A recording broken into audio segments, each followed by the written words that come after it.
Hello dear student, class 10th NCERT, chapter number 3, exercise 3.6, question number 2. Formulate the following problems as a pair of equations and hence find their solutions.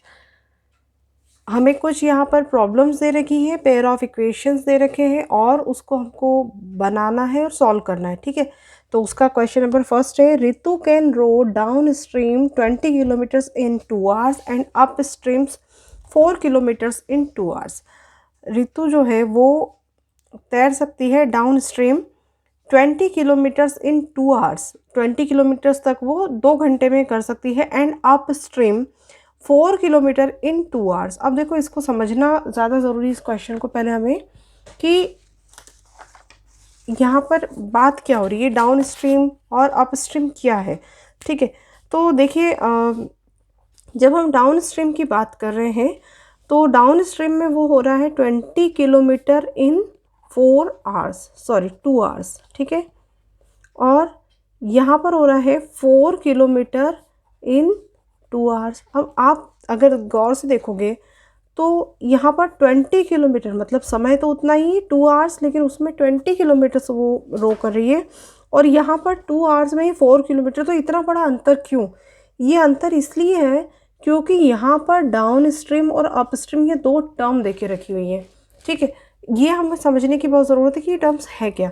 देखिए जब भी हम down stream और up stream की बात कर रहे हैं तो एक चीज़ होती है धारा की दिशा की ओर, मतलब करंट जहाँ पे भी फ्लो हो रहा है या वाटर फ्लो हो रहा है, जो भी हो रहा है, तो उसकी जो डायरेक्शन होगी, सपोज़ ये डायरेक्शन है और यहाँ पर जो ये वाटर है, ये कोई रिवर है, कोई वाटर इस तरीके से फ्लो हो रहा है, मतलब इस तरफ से इस तरफ जा रहा है। तो अगर कोई इसी की दिशा में तैरता है, ठीक है, ये कोई तो भी है यहाँ पर इसी की दिशा में तैरता है, तो उसको क्या होगा, जिस तरफ से वो बह रहा है उसी तरफ अगर आप मूव करोगे तो डेफिनेटली आपको एज़ कम्पेयर्ड मेहनत कम लगेगी और आप ज़्यादा कम समय में ज़्यादा आगे तक जा पाओगे। वहीं अगर इस तरफ का डायरेक्शन है और कोई जो है वो इस तरफ से मतलब रो हो रहा है, तो उस समय पे क्या होगा कि ये जो है ये इसके अपोजिट फोर्स लगाएगी। ये हम लोग फिज़िक्स में भी पढ़ते हैं, हमारे साइंस में अच्छी तरीके से हम पढ़ चुके हैं, ठीक है। एक अपोजिट फोर्स लगता है इस तरफ से, तो वो इसको सपोर्ट नहीं करता है इस तरफ आने के लिए, इसलिए यहाँ पर वही 2 आवर्स में ये बहुत ज़्यादा समय लगाने वाली है, ठीक है। तो वही यहाँ पर क्वेश्चन है हमारा कि Ritu can row downstream 20 kilometres in 2 hours and upstream 4 kilometre in 2 hour, find her speed of rowing in still water and find the speed of the current. तो हमें क्या करना है, रोइंग इन स्टिल वाटर भी जो है उसकी जो स्पीड है तैरने की वो हमें निकालनी है, और इसके साथ में जो वाटर है वो किस हिसाब से फ्लो हो रहा है, उसके करंट की स्पीड कितनी है हमको वो भी यहाँ पर निकालनी है। दो चीज़ें हमें निकालनी। आई होप आपको क्वेश्चन समझ में आ गया होगा। तो चलिए स्टार्ट करते हैं।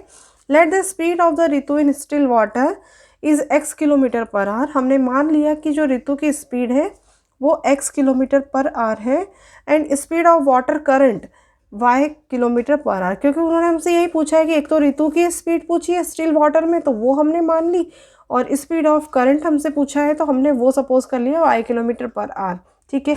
अब हम बात करें डाउन स्ट्रीम स्पीड की। डाउन स्ट्रीम में क्या होता है, उनकी स्पीड बढ़ जाती है। अभी मैंने आपको समझाया था डाउन स्ट्रीम मतलब करंट के डायरेक्शन में ही अगर आप रो कर रहे हो तो उसमें क्या होगा, आपकी स्पीड बढ़ जाएगी। x प्लस वाई इसलिए हमने ले लिया क्योंकि जो स्टिल वाटर है और मतलब रितु की जो स्पीड है और जो वाटर करंट है दोनों की स्पीड ने मैच कर लिया, प्लस हो गई, वो ऐड हो गई, और इसलिए वो काफ़ी तेज़ी से 20 किलोमीटर्स तक जो है वो रो कर पाई। और अपस्ट्रीम स्पीड जो है तो डेफिनेटली यहाँ पर ये दोनों में क्या होगा, अपोजिंग फोर्स लगेगा और इस वजह से वहाँ पर स्पीड कम होगी, तो उसको हमने मान लिया x minus y kilometre per hour. अब हम एक फॉर्मूला जानते हैं, speed is equals to distance upon time. यहाँ से जो टाइम है अगर हमें वो कैलकुलेट करना है तो टाइम को हम इधर ले जा रहे हैं और स्पीड को नीचे, तो हमारा नया फॉर्मूला हो जाता है time is equals to distance upon speed. अब हमने ये टाइम ऐसा क्यों चेंज करा, क्योंकि हमें कंडीशन ऐसी दे रखी है, देखिए 20 किलोमीटर्स इन 2 आवर्स, तो हमको ये टाइम के बारे में उन्होंने दे के रखा हुआ है, इसलिए हमने यहाँ पर ये कंडीशन ली है। अब पहली कंडीशन है हमारी, Ritu can row downstream 20 kilometres in 2 hours. Ritu जो है वो डाउन स्ट्रीम 20 किलोमीटर्स ट्रेवल कर लेती है, मतलब जो डिस्टेंस है उसका वो 20 किलोमीटर हुआ, वो भी 2 आवर्स में। तो उसके हिसाब से हम time is equal to distance upon speed करते हैं।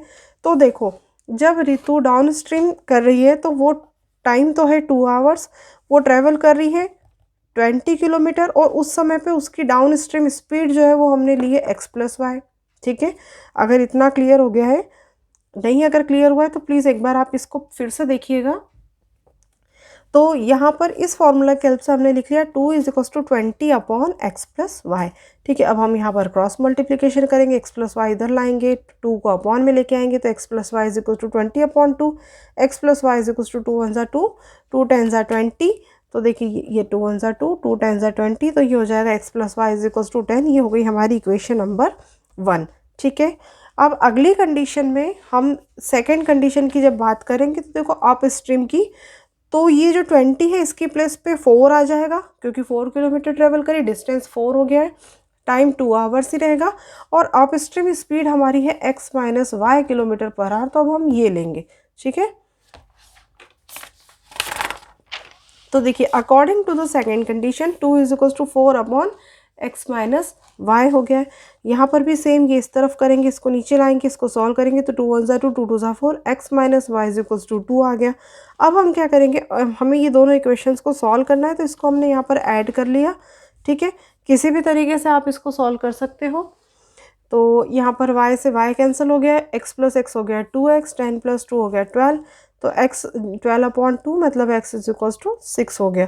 इस x की वैल्यू हम पुट करें इक्वेशन नंबर 1 में। इक्वेशन 1 है हमारी x plus y is equal to 10, तो यहाँ पर x इज इक्वल टू हमने 6 लाया था तो 6 रख दिया, plus y is equal to 10, इसको हम सॉल्व करेंगे, तो जो 6 plus y is equal to 10 है आपका, y यहीं रह जाएगा, 6 इस तरफ आ जाएगा, तो 10 माइनस 6 इज इक्वल टू 4। तो जो x हमने सपोज किया था वो थी speed of Ritu in still water, वो हो गई हमारी 6 किलोमीटर पर आवर, और स्पीड ऑफ वाटर करंट हमने y किलोमीटर पर आवर लिया था, वो आ चुका है 4 किलोमीटर पर आवर।